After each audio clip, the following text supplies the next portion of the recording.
I really enjoy categorizing, organizing, and sorting things. This is something that my brain just latches onto in a big way. I'm almost a little bit embarrassed to share this, that when I was helping my kids to figure out how to write letters because they've been so interested in that, I was like, wow, these ones all tilt to the side, these ones all hang down, these ones are all tall, and I realized, like, I want to actually sit down and sort out letters of the alphabet. Like, is that weird? Has anyone else ever thought of that before? So I've been thinking about how boxes maybe aren't so bad. Like, it can be kind of comforting to know where things fit, as long as you don't feel stuck and confined within them, as long as they're not too small, maybe. I know that in order for things to get really organized, they have to be really messy first. So sometimes I get stuck in that process of getting everything out, seeing how big of a mess it is, and then just feeling completely overwhelmed by it. And I also just don't feel like I have what I need to be organized. So it's just this cycle of I look at my mess, feel incapable of dealing with it, and then choose a much easier task to deal with. These are comfortable categories. The Swedish recycling system. You've got your plastic, your paper, your glass, your metal, and your garbage to burn. The metal, the glass isn't in this compartment, but that's okay. I know where it is. So, with my bed covered in papers I didn't actually want to deal with, I decided to go for a walk and to think about life. I'm feeling so inspired by the fact that I have so many fascinating people in my life. They may not all be silly entertainers, but I'm subscribed to a large number of people for all different kinds of reasons, because they're friends and I care about them. Nobody has to be more of one way than another. People only need to be themselves, and it's enough. Like, I don't have to be dancing and making faces for people to want to be friends with me, I hope. No. I don't feel that I have to put any pressure on myself either. The context of this thought was that there are friends that I want to have conversations with, my new Thursday video, and they expressed, a regret or, hoping that they would be entertaining or fun enough or interesting enough. And what we have to know to be true is that who we are is enough.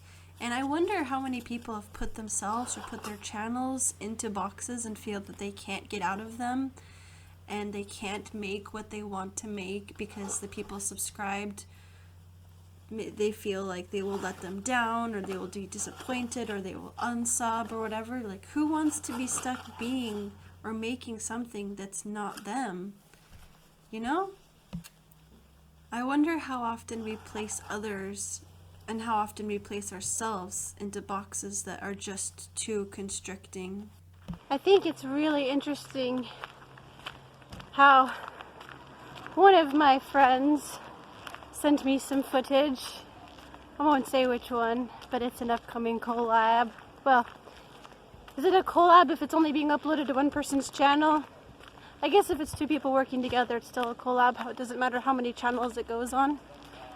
But he said, I hope that this is helpful. And it's like, is it helpful or is it entertaining? Those aren't my main points. Those aren't my main values. Is it building a connection? That's what's important to me. And getting to know people better, having somebody spend some of their precious time to talk to me to let me get a glimpse into their recording style, into the work that goes into editing their videos, into the fun that they put into editing their videos. It's precious. And I mean, I'd be lying if I said I don't even care if anybody watches, just making this connection's enough, because of course I want a lot of people to watch it. I want to connect and grow and all that aspiring small YouTuber stuff. I'm a little bit nervous to upload any video after the resounding success of the one with Yovi, because I know it's not going to get almost and the next video I upload is not going to get almost 300 views in the first few days. That's got a lot of views because people love Yovi, and that's okay. She's an easy lady to love. She's just so cool. Something I think I'm learning is absolute freedom, quote unquote, can be limiting because it can be so hard to start. It can be so hard to know what you're supposed to do. And boxes can be helpful. Processes can be good. And it's just important when you're feeling stuck to get out there, like I've been saying. Also, having an intention to do something is not enough. I have to decide that I'm gonna go for a walk, I'm gonna get in the water, I'm going to work on this video, I'm gonna have this video up by this day. Without having these decisions, nothing's gonna get done. I'm gonna talk myself out of everything. I'm not going to prioritize my time well enough, and I'm just gonna let fear win.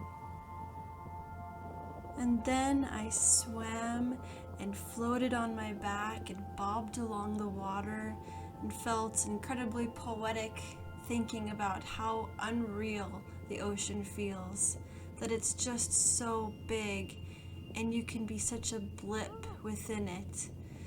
And I tried to figure out how to unjumble my thoughts and figure out how this video would come together, but mostly I just enjoyed the startling feeling of bobbing on the waves when it almost feels like it's too much, but it's really not. And then I noticed something, and I wanted to go and investigate. I noticed this kite surfer on the beach before he went out on the water, and I was like, oh, I want to go talk to him. I want to ask him if I can record him a little bit and talk to him for my next video. So I did. Hur länge gör du så? Hur länge jag kört eller? Ja. 20 år. 20 år, wow, vad häftigt.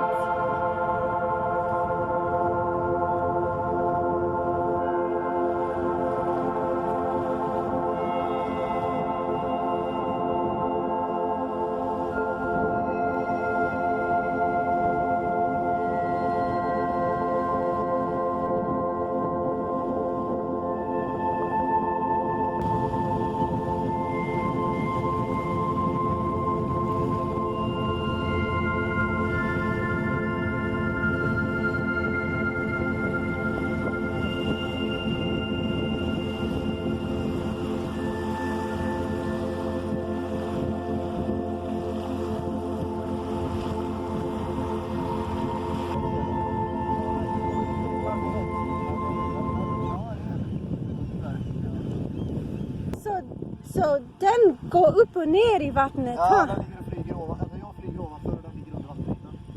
Okej. Det är den som slår i stenarna. Hur sätter du på den? Nej, jag bara står på den. Bara stå? Ja. Och håller med en hand? Den kommer att gå runt den? Nej, jag bara står på den. Så du bara springer upp och ner? Nej, jag bara står på den så här. Okej. Finns de när du är lite, hur säger man, locked in? Nej.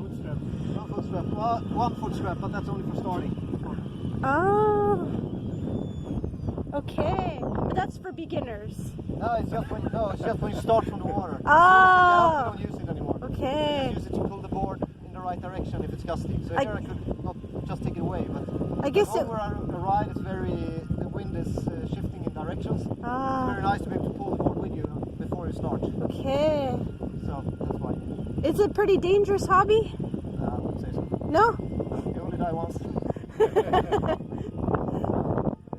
safe. Do you do any other stuff like this? Extreme sports? Yeah, I hate that notion, but yes, I do. What other things do you do? About 20 others. Oh boy, you don't know, have like time. speed riding, paragliding, enduro riding, motocross, flying aerobatics with airplanes, deep diving. Oh, are you a adrenaline junkie? Maybe. Just a bit. You should have a YouTube channel, all that cool stuff. Maybe. I don't know. I just do it for myself, so. Yeah, that's so cool. Thanks so much for being in my video. No worries. Now I got to repair my foil. See ya. See ya.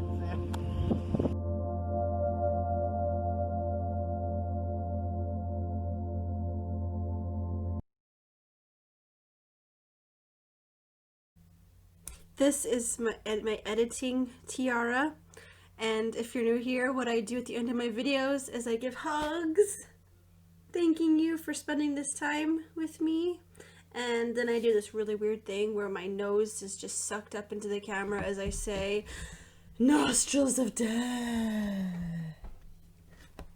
I know, it's weird.